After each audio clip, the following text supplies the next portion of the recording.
आशा करते हैं कि आप लोग अच्छे होंगे और आप लोगों की रेलवे आरआरबी ग्रुप डी परीक्षा की तैयारी बेहतर चल रही होगी। तो चलिए क्लास को शुरू करते हैं। क्लास को शुरू करने से पहले अगर आप लोगों ने अभी तक इस क्लास को लाइक नहीं किया है तो प्लीज़ क्लास को लाइक कीजिएगा और अपने तमाम दोस्तों में इस क्लास को ज़्यादा से ज़्यादा शेयर कीजिएगा। आज के इस क्लास की पीडीएफ आप हमारे टेलीग्राम चैनल के माध्यम से प्राप्त कर सकते हैं। टेलीग्राम चैनल का लिंक मैंने इस वीडियो के डिस्क्रिप्शन में दे दिया है, तो जल्दी से जाइए और ज्वाइन कीजिए।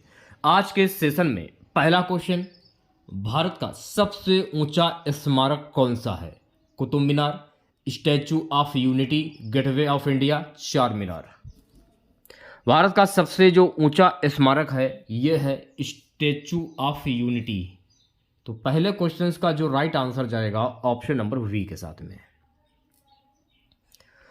दूसरा क्वेश्चन, ताजमहल किस नदी के किनारे स्थित है? गंगा, यमुना, गोदावरी या नर्मदा? देखिए ताजमहल जो है ना ये यमुना नदी के किनारे स्थित है। तो दूसरे क्वेश्चन का जो राइट आंसर जाएगा ऑप्शन नंबर वी के साथ में। तीसरा क्वेश्चन आपके स्क्रीन पर, गोल गुंबद किस राज्य में स्थित है? उत्तर प्रदेश, महाराष्ट्र, कर्नाटक, मध्य प्रदेश। देखिए गोल गुंबद जो है ना ये कर्नाटक राज्य में स्थित है। तो तीसरे क्वेश्चन का जो राइट आंसर हो जाएगा ऑप्शन नंबर सी के साथ में। चौथा क्वेश्चन देखिएगा सुगा, चौथा क्वेश्चन हमारा रहेगा कि विक्टोरिया मेमोरियल जो है ये कहां पर स्थित है? मुंबई, कोलकाता, चेन्नई या दिल्ली? देखिए विक्टोरिया मेमोरियल जो है ना ये कोलकाता में स्थित है। तो चौथे क्वेश्चन का जो राइट आंसर जाएगा ऑप्शन नंबर वी के साथ में। देखिए रेलवे ग्रुप डी के लिए जो 2100 की जो मास्टर पीडीएफ है, 2100 प्रश्नों की जो मास्टर पीडीएफ है, अगर आप लोगों ने इस मास्टर पीडीएफ को अभी तक नहीं लिया है तो ले लीजिए। इसमें आपको मिलेंगे जीके और साइंस के अति महत्वपूर्ण प्रश्न। तो इस पीडीएफ को लेने के लिए आपको करना क्या होगा, इस मास्टर पीडीएफ की प्राइस मैंने रखी है सिर्फ और सिर्फ 50 रुपीज़। जिन बच्चों को लेना है, जो भी बच्चे लेना चाहते हैं या इंटरेस्टेड हों, तो आपको करना क्या है, व्हाट्सएप पर मैसेज करना होगा 87 651 25 824। ये हमारा व्हाट्सएप नंबर है। इस नंबर को अपने फ़ोन में सेव कर लीजिए और हमें तुरंत मैसेज करें। सो गाइस अगला क्वेश्चन देखेगा पांचवा, हवा महल का निर्माण किस राजा ने करवाया था? सवाई जय सिंह द्वितीय, महाराणा प्रताप, सवाई प्रताप सिंह, राणा उदय सिंह।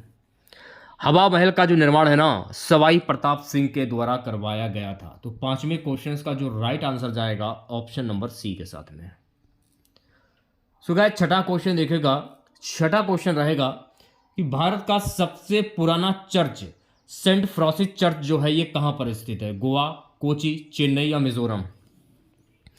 भारत का सबसे पुराना चर्च सेंट फ्रांसिस चर्च जो है ना ये कोची में स्थित है। तो छठे क्वेश्चन का जो राइट आंसर जाएगा ऑप्शन नंबर वी के साथ में। सातवां क्वेश्चन देखेगा सो गाइस सातवां क्वेश्चन हमारा रहेगा कि चार मीनार जो है ये किस शहर में स्थित है? लखनऊ, हैदराबाद, पटना, भोपाल। चार मीनार जो है ना गाइस ये हैदराबाद में स्थित है। तो सातवें क्वेश्चन का जो राइट आंसर जाएगा ऑप्शन नंबर वी के साथ में। आठवां क्वेश्चन देखेगा, आठवां क्वेश्चन हमारा रहेगा, प्रसिद्ध मेहरानगढ़ जो किला है ये कहां पर स्थित है? जयपुर, जोधपुर, बीकानेर या जैसलमेर? प्रसिद्ध मेहरानगढ़ किला जो है ना गाइस ये जोधपुर में स्थित है। तो आठवें क्वेश्चन का जो राइट आंसर जाएगा ऑप्शन नंबर वी के साथ में। नवे क्वेश्चन की मैं बात करूंगा, नवा क्वेश्चन देखेगा सो गाइस नवा क्वेश्चन हमारा रहेगा, इंडिया गेट का निर्माण किसके सम्मान में किया गया था? प्रथम विश्व युद्ध के शहीद सैनिकों के लिए, 1857 के स्वतंत्रता संग्राम के वीरों के लिए, भारतीय संविधान निर्माताओं के लिए, ब्रिटिश शासन के राजा के लिए। इंडिया गेट का निर्माण प्रथम विश्व युद्ध के शहीद सैनिकों के लिए करवाया गया था। तो नवे क्वेश्चन का जो राइट आंसर जाएगा ऑप्शन नंबर ए के साथ में। सो गाइस अगला क्वेश्चन आपकी स्क्रीन पर, सांची के स्तूप का निर्माण किसने करवाया था? समुद्रगुप्त, अशोक, हर्षवर्धन, विक्रमादित्य। तो सांची के स्तूप का जो निर्माण है ना ये अशोक के द्वारा करवाया गया था। तो 10वें क्वेश्चन का जो राइट आंसर जाएगा ऑप्शन नंबर वी के साथ में। अशोक के बारे में कुछ महत्वपूर्ण बातें उन्हें जान लीजिए। अशोक ने कलिंग पर आक्रमण कब किया था? तो अशोक ने कलिंग पर आक्रमण 261 ईसा पूर्व में किया था। अशोक ने कौन से धर्म को अपनाया था? बौद्ध धर्म को अपनाया था। अशोक के शिलालेखों को अशोक के जो शिलालेख थे उनको पढ़ने का श्रेय किसे जाता है? जेम्स प्रिंसेप को जाता है। तो ये सारे पॉइंट आपको ध्यान में रखने हैं। देखिए, अगर आप लोगों ने अभी तक इस वीडियो को लाइक नहीं किया है तो मैं आप लोगों से यही उम्मीद करूंगा कि आप लोग वीडियो को लाइक करेंगे। सारी क्लासेस की जो पीडीएफ रहती है बिल्कुल फ्री है और निःशुल्क मैं आपको दे रहा हूं, तो प्लीज़ क्लास को लाइक कर दीजिए। भारत में खजुराहो के मंदिर किस राज्य में स्थित हैं? उत्तर प्रदेश, मध्य प्रदेश, राजस्थान या बिहार? तो गाइस, भारत में खजुराहो के जो मंदिर है ना, ये मध्य प्रदेश में स्थित है। तो 11वें क्वेश्चन का जो राइट आंसर जाएगा ऑप्शन नंबर वी के साथ में। 12वां क्वेश्चन आपकी स्क्रीन पर। सो गाइस, 12वां क्वेश्चन रहेगा कि सत्यमेव जयते किस ऐतिहासिक स्मारक से लिया गया है? सारनाथ स्तंभ, एलोरा गुफाएं, अजंता गुफाएं, मां बोधि मंदिर। सत्यमेव जयते, तो गाइस सत्यमेव जयते जो है ना, ये सारनाथ स्तंभ से लिया गया है। तो 12वें क्वेश्चन का जो राइट आंसर जाएगा ऑप्शन नंबर ए के साथ में। 13वां क्वेश्चन देखेगा, कोणार्क का जो सूर्य मंदिर है ये किस राज्य में स्थित है? उड़ीसा, पश्चिम बंगाल, झारखंड या कर्नाटक? देखिए, कोणार्क का जो सूर्य मंदिर जो है ना, ये उड़ीसा में स्थित है और इसको बनवाने का श्रेय किसे जाता है? तो इसको बनवाने का जो श्रेय है ना, नरसिंह वर्मन द्वितीय को जाता है। तो ये आपको ध्यान में रखना है। अगला क्वेश्चन देखेगा, बुलंद दरवाजा किस मुगल बादशाह ने बनवाया था? बाबर, अकबर, शाहजहां या औरंगजेब? बुलंद दरवाजा का निर्माण जो है ना, ये अकबर के द्वारा करवाया गया था। तो 14वें क्वेश्चन का जो राइट आंसर जाएगा ऑप्शन नंबर वी के साथ में।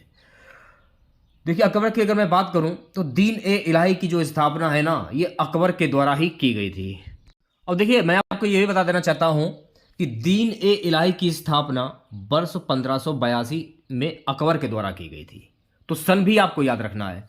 और जजिया कर को समाप्त करने वाला कौन सा मुगल शासक था? अकबर। तो ये पॉइंट जो है आपको ध्यान में रखने हैं।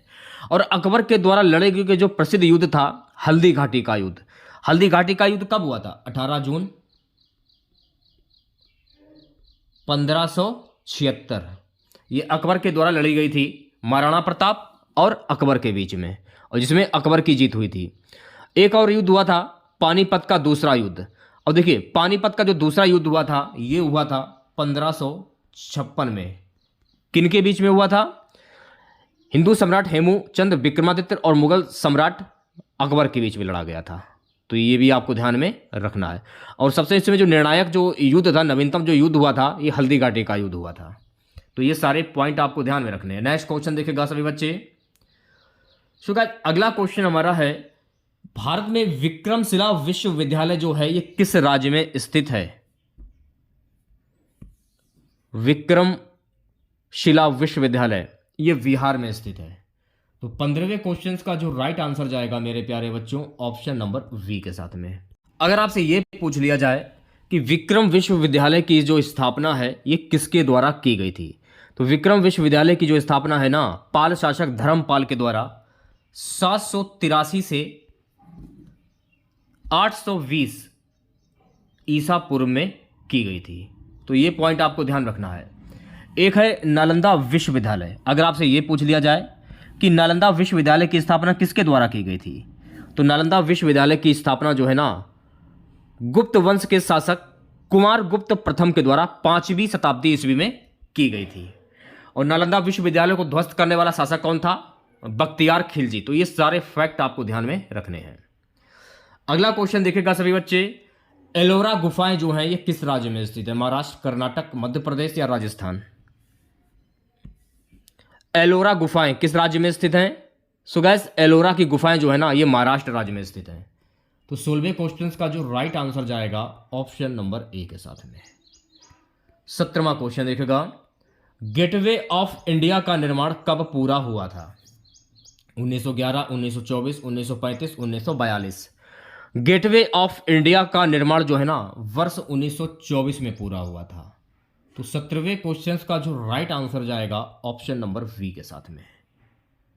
मैं फिर से बोल रहा हूं, जिन लोगों ने अभी तक इस क्लास को लाइक नहीं किया है तो क्लास को लाइक करके जाइएगा। भारत में बुद्ध गया किस राज्य में स्थित है? उत्तर प्रदेश, बिहार, मध्य प्रदेश या छत्तीसगढ़?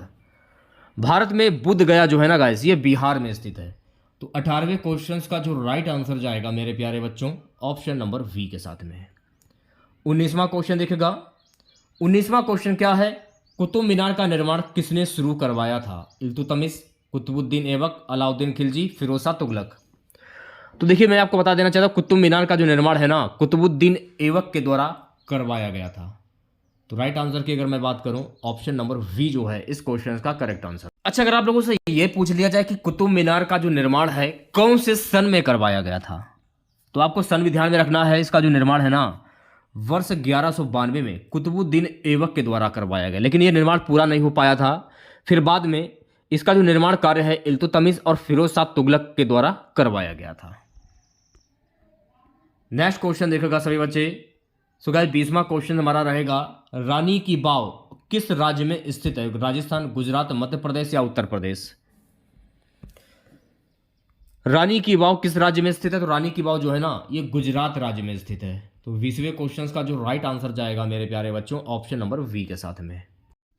अगला क्वेश्चन देखेगा, भारतीय अर्थव्यवस्था का मुख्य आधार क्या है? उद्योग, कृषि, सेवा क्षेत्र या खनन?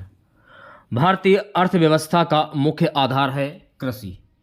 तो 21वें क्वेश्चन का जो राइट आंसर जाएगा, ऑप्शन नंबर वी के साथ में है। 22वां क्वेश्चन देखेगा। सो गाइस 22वां क्वेश्चन हमारा रहेगा, भारत में नयापन और उद्यमिता को बढ़ावा देने के लिए कौन सी योजना शुरू की गई थी? Make in India, startup India, digital India, आत्मनिर्भर भारत। भारत में नयापन और उद्यमिता को बढ़ावा देने के लिए स्टार्टअप इंडिया योजना की शुरुआत की गई थी। तो 22वें क्वेश्चन की अगर मैं बात करूं, तो 22वें क्वेश्चन का जो राइट आंसर जाएगा, ऑप्शन नंबर वी के साथ में। सो गाइस अगला क्वेश्चन देखेगा, भारत की जो पहली पंचवर्षीय योजना है ये किस वर्ष शुरू हुई थी? 1947, 1951, 1956, 1961। देखिए भारत की जो पहली पंचवर्षीय योजना है ना, ये वर्ष 1951 में शुरू हुई थी। तो 23वें क्वेश्चन का जो राइट आंसर जाएगा, ऑप्शन नंबर वी के साथ में। अगर आप लोगों से यह पूछ लिया जाए कि भारत की जो पहली पंचवर्षीय जो योजना थी ये किस पर आधारित है, तो ये कृषि उत्पादन को बढ़ावा देने और देश के औद्योगिकरण की शुरुआत पर केंद्रित थी। अगला क्वेश्चन देखेगा। सो गाइस अगला क्वेश्चन हमारा रहेगा कि मुद्रास्फीति को नियंत्रित करने के लिए कौन सा उपाय अपनाया जाता है? करों में वृद्धि, ब्याज दरों में वृद्धि, सरकारी खर्च में वृद्धि, मुद्रा आपूर्ति में वृद्धि। मुद्रास्फीति को नियंत्रित करने के लिए ब्याज दरों में वृद्धि, ये उपाय जो है वो अपनाया गया था। तो 24वें क्वेश्चन का जो राइट आंसर जाएगा, ऑप्शन नंबर वी के साथ में। सो गाइस 25वां क्वेश्चन देखेगा। 25वां क्वेश्चन क्या है कि भारत में प्रत्यक्ष करों का संग्रह कौन करता है? भारतीय रिजर्व बैंक, राज्य सरकार, केंद्रीय प्रत्यक्ष कर बोर्ड, सीबीडीटी योजना आयोग। भारत में प्रत्यक्ष करों का संग्रह कौन करता है? केंद्रीय प्रत्यक्ष कर बोर्ड, सीबीडीटी। तो 25वें क्वेश्चन का जो राइट आंसर जाएगा, ऑप्शन नंबर सी के साथ में। अच्छा मैं आप लोगों से एक क्वेश्चन कर रहा हूं जिसका आंसर आपको कमेंट बॉक्स में बताना है। आपको यह बताना है कि भारतीय रिजर्व बैंक के वर्तमान में गवर्नर कौन है, अब जो हाल ही में चेंज हुए हैं जो। नेक्स्ट क्वेश्चन देखेगा, मिशन इंद्रधनुष योजना का संबंध किससे है? औद्योगिकीकरण, कुपोषण उन्मूलन, टीकाकरण, ग्रामीण विकास। मिशन इंद्रधनुष योजना का संबंध है टीकाकरण से। तो 26वें क्वेश्चन का जो राइट आंसर जाएगा, ऑप्शन नंबर सी के साथ में। 27वां क्वेश्चन देखेगा, भारत का सबसे बड़ा व्यापारिक भागीदारी कौन है? अमेरिका, चीन, रूस या जापान। भारत का सबसे बड़ा व्यापारिक भागीदारी कौन है? चाइना। तो 27वें क्वेश्चन का जो राइट आंसर जाएगा, ऑप्शन नंबर वी के साथ में।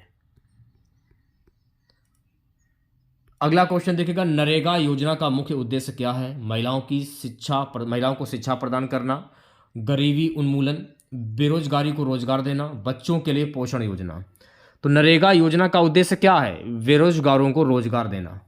तो 28वें क्वेश्चन का जो राइट आंसर जाएगा, ऑप्शन नंबर सी के साथ में। 29वां क्वेश्चन देखेगा सभी बच्चे, भारत में कौन सा बैंक मौद्रिक नीति तय करता है? Monetary policy, state bank of India, भारतीय रिजर्व बैंक, नाबार्ड या वित्त मंत्रालय। भारत में भारतीय रिजर्व बैंक जो कि मौद्रिक नीति तय करता है।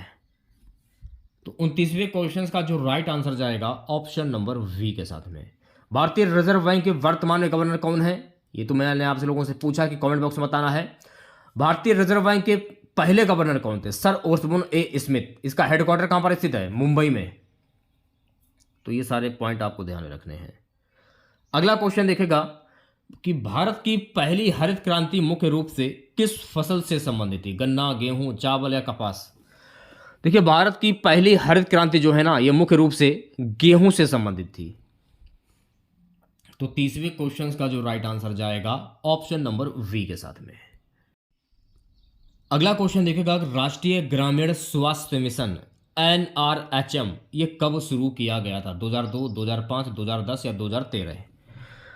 राष्ट्रीय ग्रामीण स्वास्थ्य मिशन जो है ना, ये वर्ष 2005 में शुरू किया गया था। तो 31वें क्वेश्चन का जो राइट आंसर जाएगा ऑप्शन नंबर वी के साथ में। सो गाइस, 32वां क्वेश्चन देखेगा, मुद्रा बैंक योजना का उद्देश्य क्या है? कृषि ऋण प्रदान करना, छोटे उद्यमियों को वित्तीय सहायता देना, बड़े उद्योगों को कर लाभ देना, विदेशी निवेश को बढ़ावा देना। मुद्रा बैंक योजना का उद्देश्य क्या है? छोटे उद्यमियों को वित्तीय सहायता देना। तो 32वें क्वेश्चन का जो राइट आंसर जाएगा ऑप्शन नंबर वी के साथ में। अगला क्वेश्चन देखेगा, अगला क्वेश्चन हमारा रहेगा 33वां, भारत में सबसे अधिक रोजगार किस क्षेत्र में उपलब्ध है? सेवा क्षेत्र, कृषि क्षेत्र, उद्योग क्षेत्र या IT क्षेत्र? भारत में सबसे अधिक रोजगार कृषि क्षेत्र में उपलब्ध है। तो 33वें क्वेश्चन का जो राइट आंसर जाएगा ऑप्शन नंबर वी के साथ में। अगला क्वेश्चन देखेगा, कैंसर रोग के इलाज के लिए कौन सी योजना शुरू की गई थी? आयुष्मान भारत योजना, जन औषधि योजना, स्वास्थ्य बीमा योजना, प्रधानमंत्री ग्राम सड़क योजना। अगर आप लोगों ने अभी तक इस क्लास को लाइक नहीं किया है, मैं बार बार बोल रहा हूं, प्लीज़ सभी बच्चों से निवेदन करना चाहूँगा, प्लीज़ क्लास को लाइक करके जाइएगा। आयुष्मान भारत योजना। तो 34वें क्वेश्चन का जो राइट आंसर जाएगा ऑप्शन नंबर ए के साथ में। चलिए बढ़ते हैं नेक्स्ट क्वेश्चन की ओर। अगला क्वेश्चन देखेगा, सो गाइस, अगला क्वेश्चन हमारा रहेगा, प्रधानमंत्री फसल बीमा योजना का मुख्य उद्देश्य क्या है? फसल बीमा योजना का मुख्य उद्देश्य क्या है? प्राकृतिक आपदाओं से होने वाली नुकसान की भरपाई करना। तो इस क्वेश्चन का जो राइट आंसर जाएगा मेरे प्यारे बच्चों ऑप्शन नंबर सी के साथ में। नेक्स्ट क्वेश्चन देखेगा, संख्या श्रृंखला रीजनिंग के जो क्वेश्चन जो है यहाँ से स्टार्ट हो जाते हैं। देखिए, 3 है, 6 है, 11 है, 18 है, 27 है, यहाँ पर कौन सी संख्या आ जाए? अब देखिए, 3 और 6 के बीच में कितने का अंतर है? 4, 5, 6, 3 का अंतर हो गया। 7 और 11 के बीच में कितने का अंतर है? 7, 8, 9, 10, 11, 5 का अंतर हो गया भाई। 11 और 18 के बीच में कितने का अंतर है? 7 का अंतर हो जाएगा। 18 और 27 के बीच में कितने का अंतर हो जाएगा? 7, 8, 9 का अंतर हो जाएगा। फिर आगे उसी हिसाब से 11 का अंतर हो जाएगा। तो 27 और 11 कितने हुए? 7, 1, 8, 2, 1, 3, 38। तो राइट आंसर की अगर मैं बात करूं, ऑप्शन नंबर सी जो है इस क्वेश्चन का करेक्ट आंसर हो जाएगा। ठीक है, नेक्स्ट क्वेश्चन देखेगा, थोड़े से प्रश्न जो हैं वैसे हैं, थोड़ा दिमाग लगाइएगा। कथन क्या है? सभी पक्षी उड़ सकते हैं, तोता एक पक्षी है। तोता उड़ सकता है, ये तो बिल्कुल क्लियर है कि तोता उड़ सकता है, क्योंकि तोता जो है एक पक्षी है, इसलिए वो उड़ सकता है। सभी उड़ने वाले जीव पक्षी हैं। सभी उड़ने वाले जीव पक्षी तो हमको नहीं लग रहे हैं, क्योंकि सभी उड़ने वाले जीव पक्षी कैसे हो सकते हैं, आप ही बताइए। तो सभी उड़ने वाले जीव पक्षी नहीं होते हैं, कुछ जीव ऐसे भी होते हैं जो उड़ नहीं सकते। ठीक है, तो निष्कर्ष हमको जो है पहला सही लग रहा है, तोता उड़ सकता है, क्योंकि तोता एक पक्षी है। इसलिए इस क्वेश्चन का जो राइट आंसर जाएगा, 37वें क्वेश्चन का जो राइट आंसर जाएगा ऑप्शन नंबर ए के साथ में। अगला क्वेश्चन देखेगा सभी बच्चे, कथन क्या है? बढ़ती हुई जनसंख्या बेरोजगारी का मुख्य कारण है। बेरोजगारी कम करने के लिए जनसंख्या नियंत्रण आवश्यक है। बेरोजगारी का केवल एक ही कारण है, जनसंख्या वृद्धि। ऐसा नहीं है कि जनसंख्या वृद्धि बेरोजगारी का मुख्य कारण हो, और भी कारण हो सकते हैं। वैसे तो बेरोजगारी कम करने के लिए जनसंख्या नियंत्रण ये आवश्यक है, लेकिन ये आवश्यक नहीं कि बेरोजगारी का केवल एक ही कारण है। केवल एक ही कारण नहीं हो सकता कि जनसंख्या वृद्धि बेरोजगारी का मुख्य कारण है। तो बेरोजगारी कम करने के लिए जनसंख्या नियंत्रण ये आवश्यक है। तो पहला वाला जो ऑप्शन जो है ये हमें कुछ कुछ सही लग रहा है, इसलिए हम इसको ही मान लेते हैं। तो निष्कर्ष जो पहला है ये हमें सही लग रहा है, तो मेरे हिसाब से जो ऑप्शन नंबर ए जो है निष्कर्ष पहला सही है, ये सही हो जाएगा। नेक्स्ट क्वेश्चन देखेगा, सभी इंजीनियरिंग गणित जानते हैं, राम एक इंजीनियर है। राम गणित जानता है। सभी गणितज्ञ सभी गणितज्ञ इंजीनियर होते हैं। अब देखिए, राम गणित तो जानता है, ये तो क्लियर है बिल्कुल एकदम, लेकिन सभी गणितज्ञ इंजीनियर कैसे हो सकते हैं? तो राम गणित जानता है, ये वाला जो निष्कर्ष है ये हमें कुछ कुछ सही लग रहा है, इसलिए निष्कर्ष जो है पहला ऑप्शन नंबर ए, ये हमें सही लग रहा है, तो ऑप्शन नंबर ए करेक्ट हो जाएगा। अगला क्वेश्चन देखेगा। अगला क्वेश्चन क्या है? कोई भी गरीब व्यक्ति खुश नहीं होता, सभी अमीर व्यक्ति खुश होते हैं, कुछ अमीर व्यक्ति दुखी होते हैं। अब इसमें क्या जो है कॉम्बिनेशन होगा? अमीर की बात हो रही है इसमें, सभी अमीर व्यक्ति खुश होते हैं। देखिए, सभी अमीर व्यक्ति खुश कैसे हो सकते हैं? कुछ ऐसे भी अमीर व्यक्ति हैं जो दुखी भी हैं, कुछ अमीर व्यक्ति दुखी होते हैं, ये भी सही नहीं लग रहा है हमको, तो कोई भी सही नहीं है। तो मेरे हिसाब से जो डी वाला जो ऑप्शन है ये सही होना चाहिए मेरे हिसाब से। अगला क्वेश्चन देखेगा। कथन क्या है? भारत में शिक्षा का स्तर सुधारने के लिए प्राथमिक शिक्षा को अनिवार्य कर दिया गया है। सरकार शिक्षा को लेकर गंभीर है, ये सही होगा। अनिवार्य शिक्षा से शिक्षा का स्तर सुधरेगा। सरकार शिक्षा को लेकर गंभीर है, ये तो सही है। अनिवार्य शिक्षा से शिक्षा का स्तर सुधरेगा, ये भी सही हो जाएगा। तो दोनों ही जो है ये निष्कर्ष हमें सही लग रहे हैं मेरे हिसाब से, दोनों ही निष्कर्ष सही है। तो 41वें क्वेश्चन का जो राइट आंसर जाएगा ऑप्शन नंबर सी के साथ में।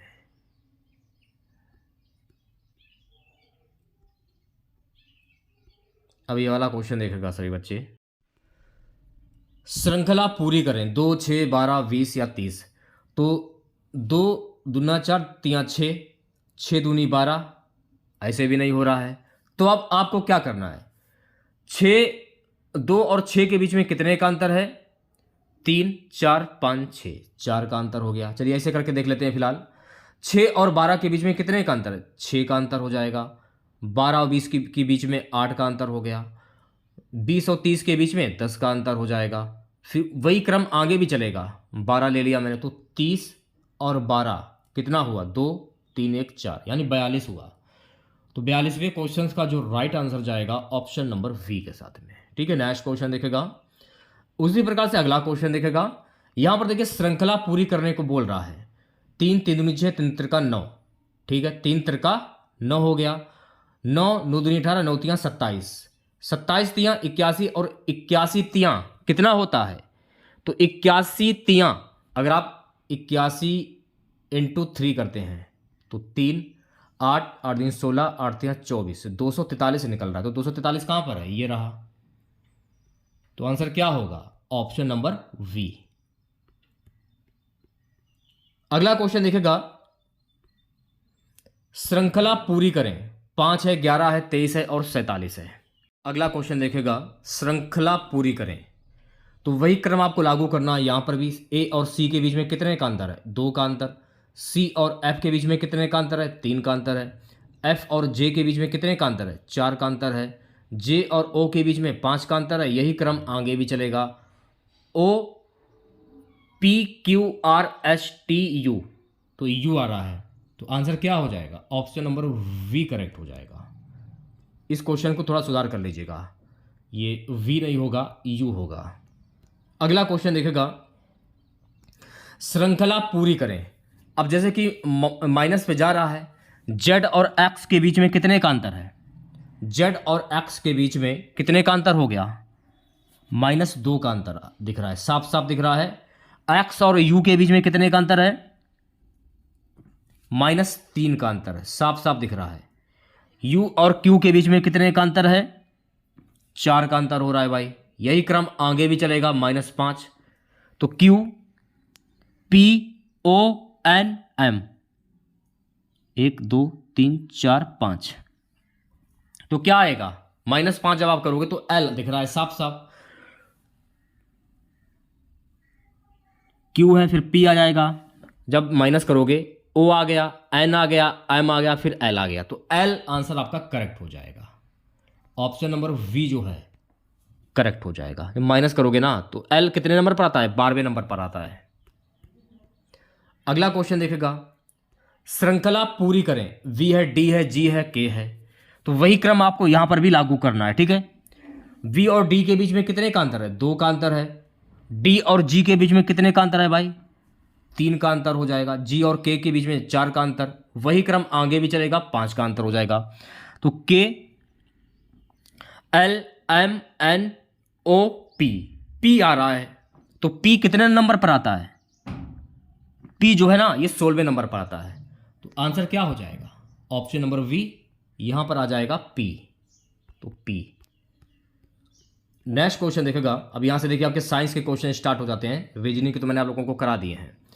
अगला क्वेश्चन क्या, जैव प्रौद्योगिकी का मुख्य उद्देश्य क्या है, नर जीवों की उत्पत्ति, जैविक प्रक्रियाओं का औद्योगिक उपयोग, पृथ्वी की जलवायु को नियंत्रित करना, अंतरिक्ष अनुसंधान। क्या होता है, जैव प्रौद्योगिकी का मुख्य उद्देश्य होता है जैविक प्रक्रियाओं का औद्योगिक उपयोग। तो 48वें क्वेश्चन का जो राइट आंसर जाएगा ऑप्शन नंबर वी के साथ में। नेक्स्ट क्वेश्चन देखेगा, जेनेटिक इंजीनियरिंग के माध्यम से पौधों में कौन सा गुण विकसित किया जाता है, रोग प्रतिरोधकता, जल प्रतिरोधकता, अधिक पत्ती उत्पादन, मिट्टी की उर्वरता बढ़ाना। जेनेटिक इंजीनियरिंग के माध्यम से पौधों में कौन सा गुण विकसित किया जाता है, रोग प्रतिरोधकता। तो 49वें क्वेश्चन का जो राइट आंसर जाएगा ऑप्शन नंबर ए के साथ में, ठीक है। नेक्स्ट क्वेश्चन देखेगा, अगला क्वेश्चन है, गोल्डन राइस में विशेष रूप से किस पोषक तत्व की अधिकता होती है, iron, vitamin A, vitamin C, protein. देखिए गोल्डन राइस में विशेष रूप से विटामिन ए पोषक तत्व की अधिकता होती है। तो 50वें क्वेश्चन का जो राइट आंसर जाएगा मेरे प्यारे बच्चों ऑप्शन नंबर वी के साथ में। अगला क्वेश्चन है हमारा, डीएनए अनुक्रमों को काटने के लिए किस एंजाइम का उपयोग किया जाता है, डीएनए अनुक्रमों को काटने के लिए रेस्ट्रिक्शन एंजाइम का उपयोग किया जाता है। तो 51वें प्रश्न का जो करेक्ट आंसर जाएगा मेरे प्यारे बच्चों ऑप्शन नंबर सी के साथ में। नेक्स्ट क्वेश्चन देखेगा, पीसीआर पॉलीमर्स चेन रिएक्शन का उपयोग किसके लिए किया जाता है। तो गाइस इसका जो उपयोग है ना डीएनए प्रतिकृति बढ़ाने के लिए इसका उपयोग किया जाता है। तो 52वें प्रश्न का जो करेक्ट आंसर जाएगा ऑप्शन नंबर ए के साथ में। प्यारे बच्चों अगला क्वेश्चन देखेगा, इंसुलिन का संश्लेषण किस तकनीक द्वारा किया जाता है, cloning, genetic engineering, nano technology, रेडियोधर्मी विकिरण। इंसुलिन का संश्लेषण किस तकनीक के द्वारा किया जाता है, जेनेटिक इंजीनियरिंग के द्वारा। तो 53वें क्वेश्चन का जो राइट आंसर जाएगा ऑप्शन नंबर वी के साथ में, ठीक है। नेक्स्ट क्वेश्चन देखेगा, अगला क्वेश्चन हमारा, जैव प्रौद्योगिकी का उपयोग किस क्षेत्र में नहीं किया जाता है, कृषि, चिकित्सा, कंप्यूटर प्रोग्रामिंग, पर्यावरण संरक्षण। जैव प्रौद्योगिकी का उपयोग जो है ना कंप्यूटर प्रोग्रामिंग क्षेत्र में नहीं किया जाता है। तो 54वें क्वेश्चन का जो राइट आंसर जाएगा मेरे प्यारे बच्चों ऑप्शन नंबर सी के साथ में, ठीक है। नेक्स्ट क्वेश्चन देखेगा, अगला क्वेश्चन है कि पहला जेनेटिकली मॉडिफाइड फसल जो है वो कौन सा था, गेहूं, टमाटर, मक्का या कपास। पहला जेनेटिकली मॉडिफाइड फसल जो है ना वो टमाटर था। तो 55वें क्वेश्चन का जो राइट आंसर जाएगा ऑप्शन नंबर वी के साथ में। चलिए बढ़ते हैं नेक्स्ट क्वेश्चन की और अगला क्वेश्चन देखेगा। अगला क्वेश्चन है वायरेमेडिएशन क्या है, वायरेमेडिएशन क्या है, सूक्ष्म जीवों द्वारा पर्यावरण प्रदूषण नियंत्रण। तो 56वें क्वेश्चन का जो राइट आंसर जाएगा मेरे प्यारे बच्चों ऑप्शन नंबर वी के साथ में, ठीक है। नेक्स्ट क्वेश्चन देखेगा, अगला क्वेश्चन हमारा रहेगा, डीएनए फिंगरप्रिंटिंग का उपयोग मुख्य रूप से किस उद्देश्य से किया जाता है, अपराध जांच, फसल उत्पाद बढ़ाने, इंसुलिन उत्पादन, जल शुद्धिकरण। डीएनए फिंगरप्रिंटिंग का उपयोग मुख्य रूप से किस उद्देश्य से किया जाता है, अपराध जांच। तो 57वें प्रश्न का जो करेक्ट आंसर जाएगा मेरे प्यारे बच्चों ऑप्शन नंबर ए के साथ में, ठीक है। नेक्स्ट क्वेश्चन देखेगा, सो गाइस अगला क्वेश्चन हमारा रहेगा, मेडल ने अपने प्रयोग किस पौधे पर किए थे, मटर, गेहूं, धान, सूरजमुखी। मेडल ने अपने प्रयोग जो है ना वो मटर पर किए थे। तो 58वें प्रश्न का जो करेक्ट आंसर जाएगा ऑप्शन नंबर ए के साथ में। अगला क्वेश्चन देखेगा 59वां, गुणसूत्रों की संख्या मनुष्य में कितनी होती है, 23, 46, 22 या 44। गुणसूत्रों की संख्या मनुष्य में कितनी होती है? सो गाइस 46 होती हैं। तो 59वें क्वेश्चन का जो राइट आंसर जाएगा मेरे प्यारे बच्चों, ऑप्शन नंबर वी के साथ में। नेक्स्ट क्वेश्चन देखेगा, मानव में लिंग निर्धारण के लिए उत्तरदायी क्रोमोसोम कौन से हैं? एक्स वाई या कोई नहीं? मानव में लिंग निर्धारण के लिए उत्तरदायी क्रोमोसोम है एक्स वाई। तो राइट आंसर की अगर मैं बात करूं तो 60 क्वेश्चंस का जो राइट आंसर जाएगा ऑप्शन नंबर वी के साथ में। नेक्स्ट क्वेश्चन देखेगा, 61वां क्वेश्चन हमारा क्या, डीएनए की द्विगुणित कुंडलित संरचना की खोज जो है किसके द्वारा की गई थी? डीएनए की द्विगुणित कुंडलित संरचना की खोज वाटसन और क्रिक के द्वारा की गई थी। तो 61वें क्वेश्चन का जो राइट आंसर जाएगा मेरे प्यारे बच्चों, ऑप्शन नंबर ए के साथ में। ठीक है, नेक्स्ट क्वेश्चन देखेगा। सो गाइस अगला क्वेश्चन हमारा रहेगा, किस जीव में यदि दोनों एलील एक जैसे होते हैं तो उसे क्या कहा जाता है? तो गाइस उसे कहा जाता है कि समयुम्जी। ऑप्शन नंबर वी जो है 62 क्वेश्चंस का जो राइट आंसर जाएगा ऑप्शन नंबर वी के साथ में। नेक्स्ट क्वेश्चन देखेगा। सो गाइस अगला क्वेश्चन हमारा रहेगा, जीवों की उत्पत्ति का सिद्धांत किसने दिया था? Charles Darwin, Lamarck, Mendel, Huxley. जीवों की उत्पत्ति का सिद्धांत चार्ल्स डार्विन के द्वारा दिया गया था। तो 63वें क्वेश्चन का जो राइट आंसर जाएगा ऑप्शन नंबर ए के साथ में। नेक्स्ट क्वेश्चन देखेगा, प्राकृतिक वर्ण की अवधारणा किसने दी? Darwin, Lamarck, Mendel, Huxley. प्राकृतिक वर्ण की अवधारणा जो है ना, ये डार्विन के द्वारा दी गई थी। तो 64वें क्वेश्चन का जो राइट आंसर जाएगा मेरे प्यारे बच्चों, ऑप्शन नंबर ए के साथ में। ठीक है, नेक्स्ट क्वेश्चन देखेगा, जीवाश्म किसका प्रमाण देते हैं? विकास का, आनुवंशिकता का, उत्परिवर्तन का, अनुकूलन का। जीवाश्म किसका प्रमाण देते हैं? विकास का प्रमाण देते हैं। तो 65वें क्वेश्चन का जो राइट आंसर जाएगा मेरे प्यारे बच्चों, ऑप्शन नंबर ए के साथ में। ठीक है, नेक्स्ट क्वेश्चन देखेगा।